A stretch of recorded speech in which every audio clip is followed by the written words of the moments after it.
Put me in the game, coach. I knock it down at the buzzer like my name go. MJ fadeaway, ayy. I'm a game closer. Pull up in that blacked out truck like my name Ghost. Hit him with that fist pump. I just won the game, yo. I make a champagne toast. Boom, boom, boom, boom, boom, boom, boom, bam. I'm back. Welcome back to the Great Debate Show, or if it's your first time, welcome to the Great Debate Show. I'm your host, your favorite Uncle JJ, and as always, I got something to say. What do I have to say today on a Thursday, December 11th, 2025? I want to talk about some comments that were made by Cincinnati Bengals quarterback Joe Burrow. And I think it's very, now you've probably already heard it in some of the sports mainstream media today, but I got to it as soon as I could when I found out about it, because this really does mean something. It's important, and to me, it's almost kind of breaking news. I find the statements that was made by Joe Burrow yesterday to be very alarming, and the Cincinnati Bengals front office have been, put on alert. In my opinion, they should be. There's a few NFL teams that I will give you in a moment that need to be put on alert. Okay, so the Cincinnati Bengals quarterback Joe Burrow said some things yesterday, and it's got the NFL buzzing. I also will briefly talk about Giannis Antetokounmpo and the possible trade destination, a new trade destination on where he could be going in a moment. And I'll explain to you why Giannis Antetokounmpo and Ja Morant could be teammates on another basketball team, of course. Would that work out? I'll explain in a moment. Okay, so hope everybody's doing well. Nieces and nephews, kings and queens. It's your favorite uncle. And the Great Debate Show is available on all social media platforms. Follow the Great Debate Show. Subscribe to the YouTube channel. And hit the notification bell, because you never know when your favorite uncle might pop back up. Now, to Joe Burrow. He made some statements yesterday saying that if I want to keep doing this, I have to have fun doing it. And it's not fun. I'm sorry. And if it's not fun, then what am I doing it for? Those were the words from Joe Burrow yesterday at the presser, talking to the media. If I want to keep doing this, I have to have fun doing it. And if it's not fun, then what am I doing it for? How concerning is Joe Burrow's comments about having fun? I think it's more than just him having fun. It's a cry out for help.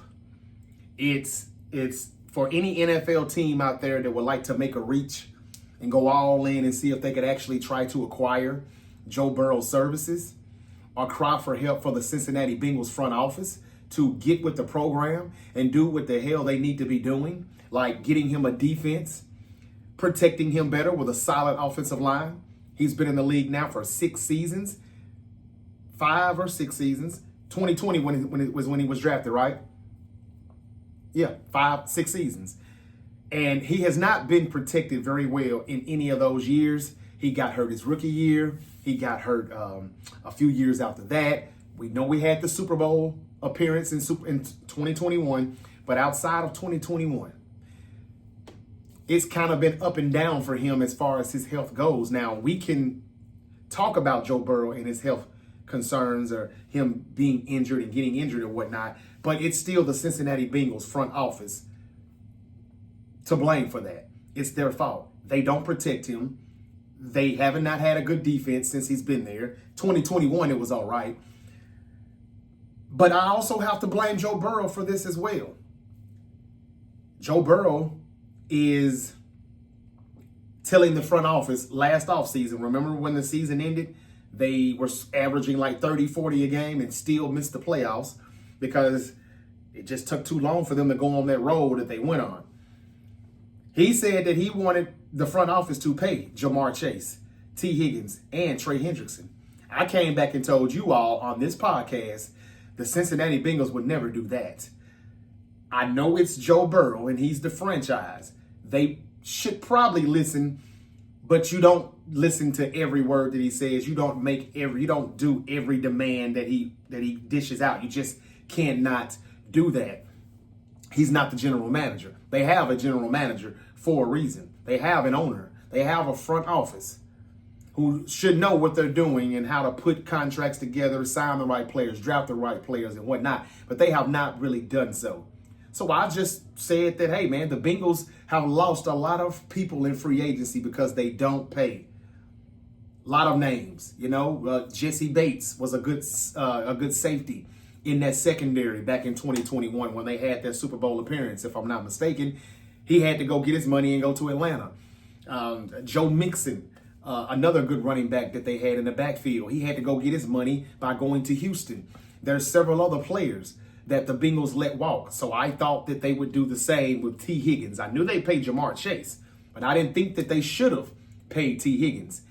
And if they were going to pay Trey Hendrickson, that's cool. You can pay him, but he is aging. He's 31, and you need to make sure that you can have enough money left to spend on either the offensive line or to sprinkle around and make that defense better. And they did neither. They paid Trey, gave him a raise. He still is set to be a free agent if they don't come up with some type of extension or if they don't tag him or anything like that. He's still going to walk in free agency. But they gave him a raise. They paid Jamar Chase big time, and they paid T. Higgins pretty good. So he got what he wanted. All three of those players that he asked for, they got paid. They're still Cincinnati Bengals. His wish was granted.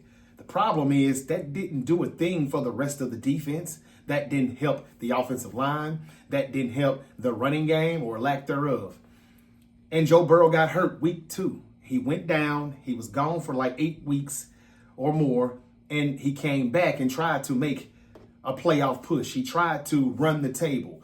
And I thought that they were probably going to do it too. I'm not going to lie. Looking at the Steelers reeling, looking at the Ravens who was doing really bad, and then they came back and they had a 5-game winning streak, and now they're kind of reeling again. Yeah, I made the bold prediction that the Bengals will still make the playoffs and win the North. Now that can't happen after losing this past Sunday. They're done, even though they had the Bills beat. So I say all of that to say this, though. The front office is to blame, but so is Joe Burrow, because he's not the general manager. He needs to just be the quarterback and just let the front office know that we need a defense. We need protection. If I have to lose one of my outside targets on the perimeter, whether it even be a Jamar Chase or a T. Higgins, do you know what a team would give up right now for a Jamar Chase or for a T. Higgins? They throw a lot at Jamar Chase, and you can still get something meaningful for a T. Higgins. You could have traded Trey Hendrickson and got something. That's on the front office. But for listening to Joe Burrow, that's on them, and it's on Joe Burrow because he shouldn't have been telling them what they should or better do. Now he did it, and he got his wish granted. Now the problem is none of that worked. None of that helped. Would it have worked had he gotten hurt? Had he not gotten hurt? I don't know. But for the past 3 seasons, the Bengals have missed the playoffs, and now you've got their quarterback, Joe Burrow, saying, if I'm going to keep doing this, I have to have fun. And if it's not fun, then what am I doing it for? Yes, those are concerning words. Those comments are very concerning about Joe Burrow saying he's not having fun. He's basically letting the front office know, get this shit together or I walk. I will threaten to retire, or I will threaten to ask for a trade and demand to get out of here. Things are about to change probably in Cincinnati.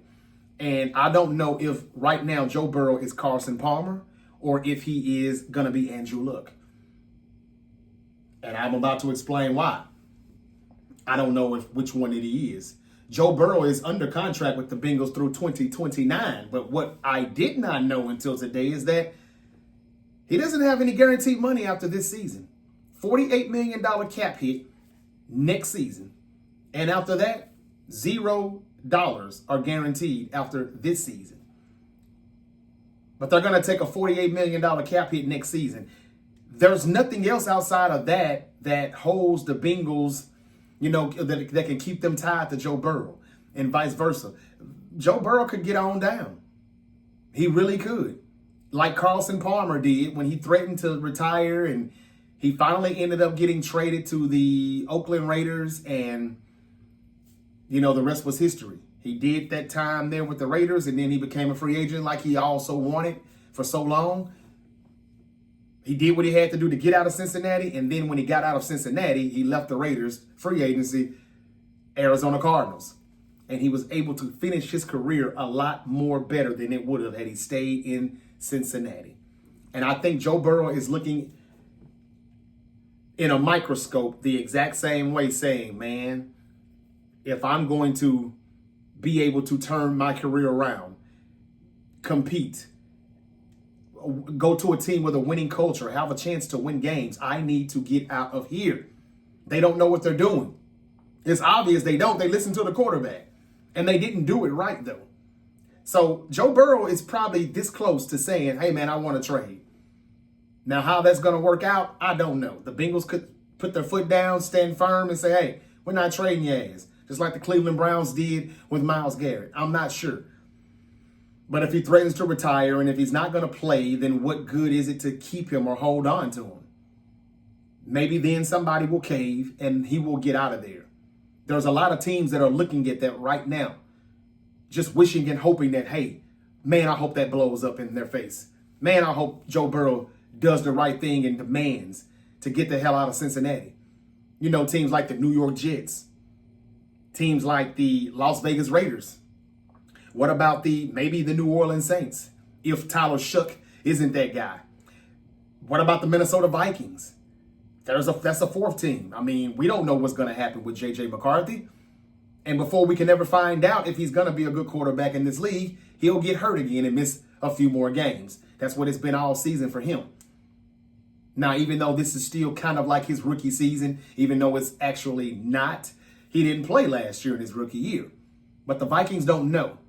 There were rumors that the Vikings were going to kick the tires on a Mac Jones or I can't think of the other guy. The Vikings need a quarterback. They may want to move on from J.J. McCarthy, or they may feel that maybe we should have let Aaron Rodgers come in for a year or two. They thought that getting a veteran quarterback, bringing them into their locker room, it was going to slow J.J. McCarthy's development. They didn't do that, and it still has not progressed. There has really not been much development at all. So the Vikings is another team that could say, we'll give you whatever you want for Joe Burrow. Maybe even Justin Jefferson. It would be nice to reunite Joe Burrow with Justin Jefferson, but they may have to give him up in order for Cincinnati to trade him to there. Who knows? But it's an NFC team, and they probably could use him. What about the Atlanta Falcons? Yeah, they got Kirk Cousins under contract, but they don't want him there anymore. They believe in Michael Penix Jr., but I'm not sure if anybody should believe in him. He's either injured or he's kind of inconsistent with his play so far. He didn't get a full season in, but he didn't do anything to impress me to say, oh, the Falcons have their quarterback. What if the Miami Dolphins, give up on Tua, even though I don't think that's going to happen, even though it probably should? There's teams out there that would try it. There's teams out there that would say, hey, man, there's teams that have a franchise quarterback that still may say, you wouldn't take, if I was Jacksonville right now, I would give Trevor Lawrence to Cincinnati if I could get Joe Burrow in return. Now, I know I would have to probably give up a lot of more things, but I'm giving you a franchise quarterback. There's teams that have franchise quarterbacks that have a contract right now, and they're locked in for a while, that they would still look sideways at and say, you ain't Joe Burrow. Joe Burrow is on the menu? I think I'll have the Joe Burrow special. Thank you. Thank you, waiter. That's what they would order. So this is just alarming because he's not saying this just to be saying it. Either he's going to try to pull a Carson Palmer and get the hell out of there, or he's going to pull an Andrew Luck and he's going to retire because he doesn't want to be beat and battered up and, not be able to enjoy life after football. It's very concerning. Joe Burrow and Andrew Luck, their numbers when it comes to games played and how many times they've been hit and sacked are very, very, very similar. Andrew Luck from 2012 to 2018 played 86 games, and he was sacked 174 times. Joe Burrow from 2020 to 2025 has played 73 games, and he's been sacked 203 times. Yeah, nearly 30 more sacks than what Andrew Luck did in those 6-7 seasons versus Joe Burrow in his 6 seasons, and he's missed games. You can only count half of 2020. You can only count, he didn't even play half of 2025. So that makes it even worse. And he has nearly 30 more sacks than him in a little shorter time. 73 games versus 86 games to Andrew Luck. 174 sacks to 203. And those are just the sacks. He gets hit a lot more than that even when he doesn't get sacked. If the Bengals don't get this right and protect that man, he's going to end up retiring early like Andrew Luck. Somebody who could have been the next greatest quarterback of all time is going to have to cut his career short because the wrong team drafted him and didn't know how to take care of him, to protect their investment, and so on. They're not doing a good job at it, and I just wanted to come in here and say that if anybody thinks that a quarterback saying, if I want to keep doing this, I have to have fun doing it, and if I'm not having fun, why the hell am I doing it? That is telling the Bengals, get it right, or I'm gone. Now, he already kind of threatened them last offseason when he said he needed Jamar Chase, T. Higgins, and Trey Hendrickson paid. I don't see why all 3 of those guys can't get paid. They did it. Now, that wasn't enough. Joe Burrow's now saying, I'm not having fun. And who will be having fun getting hit and getting hurt all the time? He's too good to be on IR. But that's what's happened here lately. And now for 3 straight years, the Cincinnati Bengals and Joe Burrow and Jamar Chase and that magnificent offensive show that they can put on for the fans, we're being robbed of seeing them in the playoffs for now 3 straight years. Hadn't made the postseason since 2022. That's not a good look. So I just wanted to say that there are teams that are going to kick the tires and make phone calls. You may not hear about it right now. You may not hear about it until later, but there are teams calling right now, even though I'm sure the Bengals are hanging the phone up. But people are wondering, hey, man, are y'all considering trading Joe? Can we get him? What would it take? Yeah, you're going to have to give up the ranch, the farm, the house, the mortgage, everything. The cars, the dog, the kids. But it probably would be worth it. Now, I know what you're saying. If you give up too damn much, how can Joe Burrow have a good career over there if they don't have anything? What if it's a team that has a better front office and they know what they're doing and they know how to draft and they know who to sign and who not to re-sign and they believe in protecting the quarterback, protecting their investment, getting a good O-line together? Maybe they already have a good O-line. Maybe they already have a defense. And if they don't have to do too much to add to Joe Burrow and his supporting cast, they do it in a hurry. If I was John Lynch, GM of the 49ers, I'd be calling right now, hey, man, we'll give you Brock Purdy. We'll give you 2 first-round picks. Hell, we'll give you 3 first-round picks. We'll give you Nick Bosa. Can we get Joe Burrow? We'd be set for the next 10 years, though.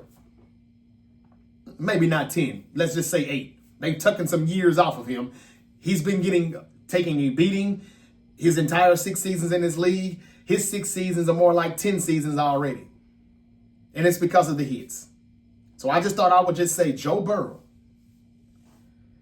eventually is going to be on the move. And I don't necessarily think he's going to retire because he loves the game. He came back when he didn't have to even come back and compete this season. So he loves the game and he wants, not saying Andrew Luck didn't, but Andrew Luck's shoulder was shot.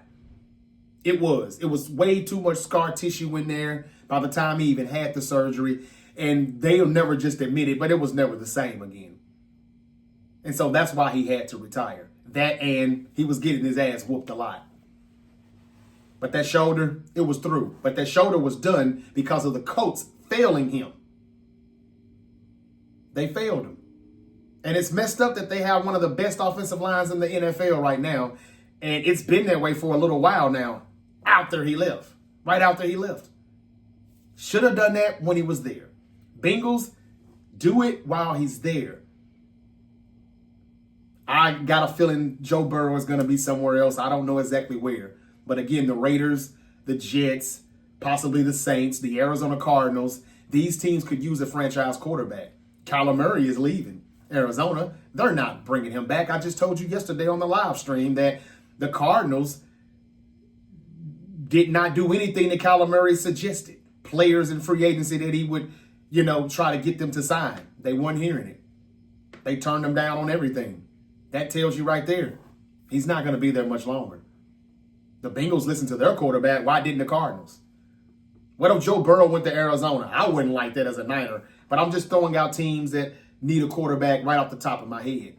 And what if he went to the Cardinals? Marvin Harrison Jr., who showed a little progression this year, but he ain't had a quarterback since he's been in the league. So, we'll see. But Joe Burrow, I would not be surprised if he's out of Cincinnati. This offseason could get very interesting. And even if it doesn't happen this offseason, this is going to be the last season he's going to play, I think, in 2026 with the Bengals. And just, keep his mouth closed and not say a thing. Now, he could have other things going on as to why he's not having fun, but I'm pretty sure it's football as to why he's saying that. Okay, now to Giannis Antetokounmpo. Oh, and another thing in the NBA, the Pistons are not in on Anthony Davis. I told you yesterday that they were. They came out and said, no, that's not true, not us.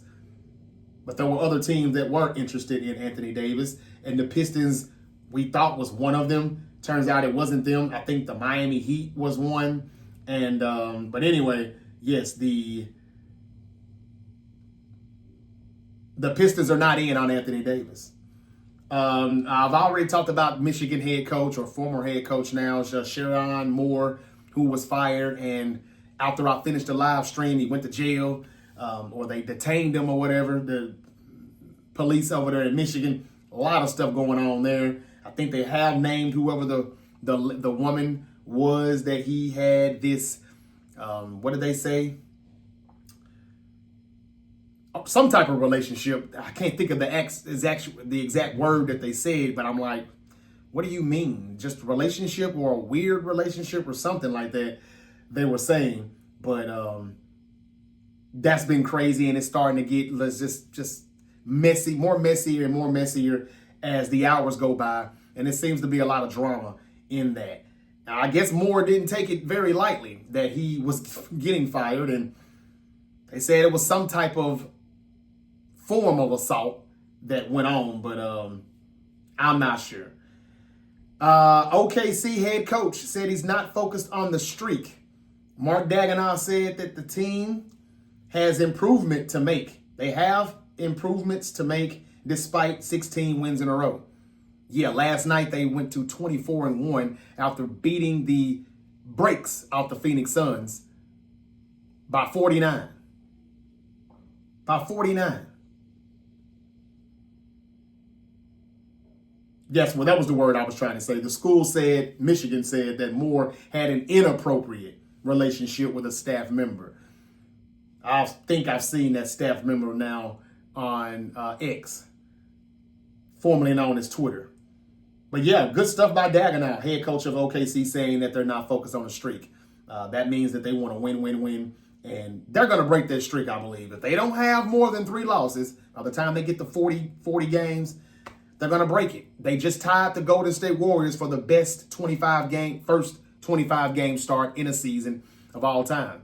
The Warriors in 2016 started off the 15-16 season. They started off 24-1. The Thunder just did that last night. Again, the Pistons are not in on AD. The teams haven't had talks at this point. At this point, according to the Detroit Free Press. We got the Bucks and the Falcons tonight on Thursday Night Football coming up shortly here.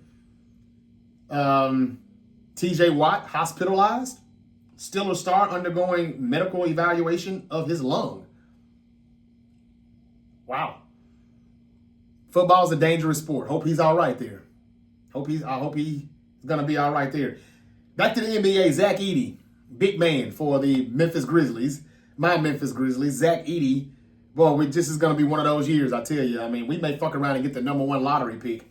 Zach Edey has a left ankle injury, and he will be reevaluated in 4 weeks.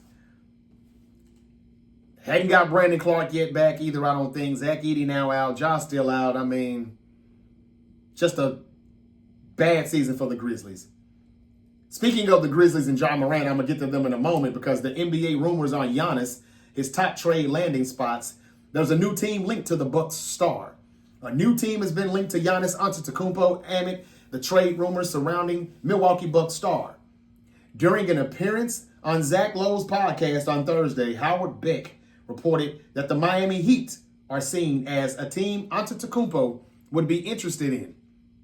Again, in doing the Giannis story and talking to people around the league, Miami was suggested to me as a place Giannis would really love to land if it's not the New York Knicks. Now, I've been telling you all since the summer he was going to the Knicks, but now this just popped up.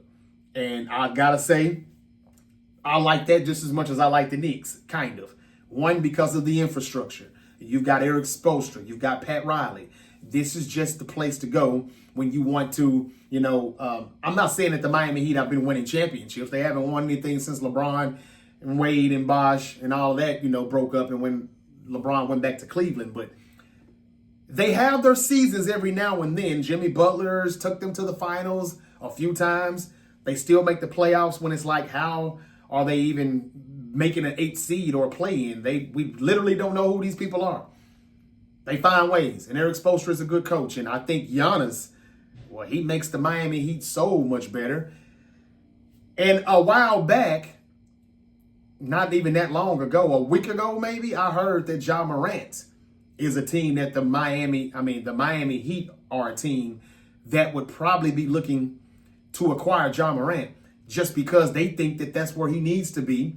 They know how to handle him. They know how to discipline. They know how to give him or show him that leadership and all the things that he needs to, really mature into being a fine human being and the face of the NBA. I don't know if he'll ever be that for real, but if you can't do it after going under Pat Riley and Eric Spoelstra, then it's probably just not meant to be. I'm sure Udonis Haslem is also somebody who would be in his ear and who just has a good rapport with all of the Miami Heat still.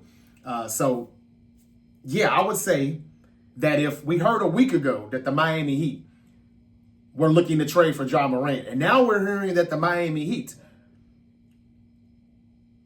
could be interested in Giannis Antetokounmpo, and Giannis actually would go to Miami, that is another team that he would be interested in outside of New York. It had just been New York. So it's almost like Giannis was just thinking Knicks, and he's heard something about the Heat, and he's like, oh, Miami? I could do Miami. He wants to stay on the Eastern Conference. He likes the East Coast. He would be going further down south from Wisconsin, but this is still in the East. I think this would be a good move. What if the Milwaukee Bucks, what if the Miami Heat had Giannis and Ja on the same team? Do you all think that could work? Let me know. Leave it in the comments. But that's some of the things that could be happening. The Rockets are out on Ja. They don't want him. Minnesota said that they would be interested, but just waiting to see when they're going to keep stirring the pot, because right now they're blowing it off. They turn their stove eye down. It's cool down. We're not really hearing as much right now. Some people just don't want to deal with him probably, but we'll see. Giannis and Ja could be possibly playing together for the Miami Heat. I don't know. Remember I told you all back in the summer that the Miami Heat was chilling this past offseason, because they're waiting for the 2026-2027 offseason to put together the Heatles, whatever they were, the Miami Heatles and all that stuff they were called when it was Wade, LeBron, and Bosh. Well, this kind of sounds like that's what they're trying to get to. They may not do it all in one offseason. Let's get Giannis. Let's get Ja. And I don't know. I'm sure we'll hear who that third man could be also, if they would need one. But that's pretty much all I've got. NBA news. The Thunder, again, 24-1. And they're making it look easy. It's not just a record, but they're making it look easy. If anybody thinks OKC can't repeat, better think twice. I told you all the NBA does a lot of the same things that they do in the MLB. And when the Dodgers won the World Series again, going back to back, I told you all the OKC Thunder will probably do the same as well. Now, I think it's either going to be OKC or Ohio State or the Philadelphia Eagles. There are going to be some more back-to-back champions before we get done with the season, 2025, 2026 season. And it looks like it's going to be OKC, just as I predicted. But I still think the Buckeyes are going to repeat. And let's be honest, even though the Eagles are reeling right now, they still got the most talent in the NFL as far as the roster goes on paper. And if they get it turned around at any given moment, just like that, they can still get back to the Super Bowl. It's still possible. You know, nobody can say they're not winning the Super Bowl this year. You can say that, but you also can't say that they couldn't win, because they can. All right, that's pretty much all I had. I just wanted to say that. Saturday night's main event coming up in a few days, 48 hours away from that starting. John Cena's last match, and they're going to open the show with that match. John Cena, Gunther, what's going to happen? I talked a lot about that yesterday on the live stream. If you missed that episode, please go check it out. Again, follow The Great Debate Show on all social media platforms. Subscribe to the YouTube channel. Hit the notification bell, because you just never know when your favorite unk might pop back up.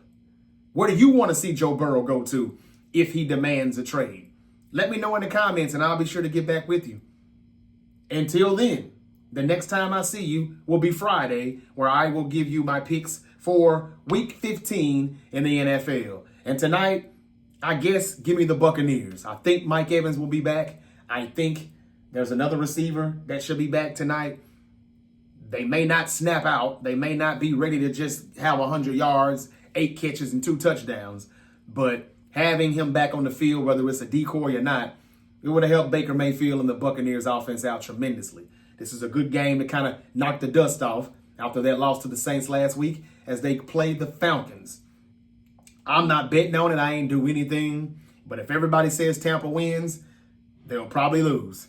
But Tampa really can't afford to lose this game. So we'll see how it goes. Bucks, Falcons. I'll take the Bucks, I guess. And I'll give you Week 15 picks in the NFL. We'll do that all on a Friday, and we'll talk more about the college football playoffs. I already gave you the whole playoff picture and the college playoff predictions. If you missed that, go back and check that episode out as well. It's on the YouTube channel. All right. Until we see each other again, y'all, be safe and peace. Had to cut, dog, I had some bras, let's go ride. That was 9-9, me and my girls used to blow by. I stayed in the whole thighs. If it's beef, when I was in them streets, I was shooting like Kobe in 05.